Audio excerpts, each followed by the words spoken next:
বান্দাকে, ও বান্দা তুমি দুনিয়ার জমিনে নেক কাজ করে আল্লাহকে রাজি আর খুশি বানায়ছো।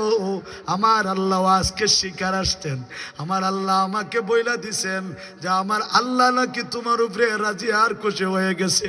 ও উত্তর মোহাম্মদপুরে মুসলমান, ও পুরুষ মহিলারা, আল্লাহ তখন তোমার নাম ধরে বলেন, ও আজরাইল আমি তার উপরে খুশি হয়ে গেছি, আমার বান্দির উপরে খুশি হয়ে গেছি।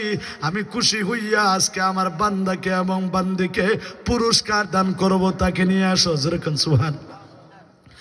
আজরাইল আলাইহিস সালাম গোলাম বান্দির কাছে আসিয়া আল্লাহর পক্ষ থেকে সালাম পৌঁছায়া দেয় আর বলতে থাকে, তাতানাজ্জালু আলাইহিমুল মালাইকা, আল্লাহর পক্ষ থেকে নাজিলকৃত ফেরেশতারা বলে, ও মুসলমান, ও যুবক যুবতীরা রে, ও আল্লাহর বান্দা, ও আল্লাহর বান্দি গো, আল্লাহ তোমার জন্য ঘোষণা পাঠাইছে, আল্লাহ তাখাফু ওয়ালা তাহজানু, তোমার জন্য দুনিয়াত কোনো ভয় নাই, তোমার জন্য আখিরাতেও কোনো ভয় নাই, তোমার জন্য কবরেও কোনো ভয় নাই, তোমার জন্য কবরেও কোনো চিন্তা নাই, তোমার জন্য ময়দানে মাশরেও কোনো চিন্তা নাই, তোমার জন্য ময়দানে মাশরে জাহান্নামের আযাবের কোনো ভয় নাই।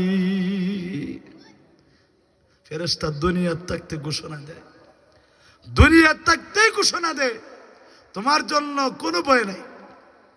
আল্লাহ তাখাফু ওয়ালা তাহজানু, তোমার দুনিয়ার চিন্তা নাই, আখিরাতেও চিন্তা নাই, দুনিয়াত ভয় নাই, আখিরাতেও ভয় নাই, মৌতও ভয় নাই, কবরও গেলেও ভয় নাই, কারণ তুমি এত নেককার হয়েছ রে। আল্লাহ তাআলা তোমার জন্য এই মুহূর্তে জান্নাতের সংবাদ পাঠাইছেন।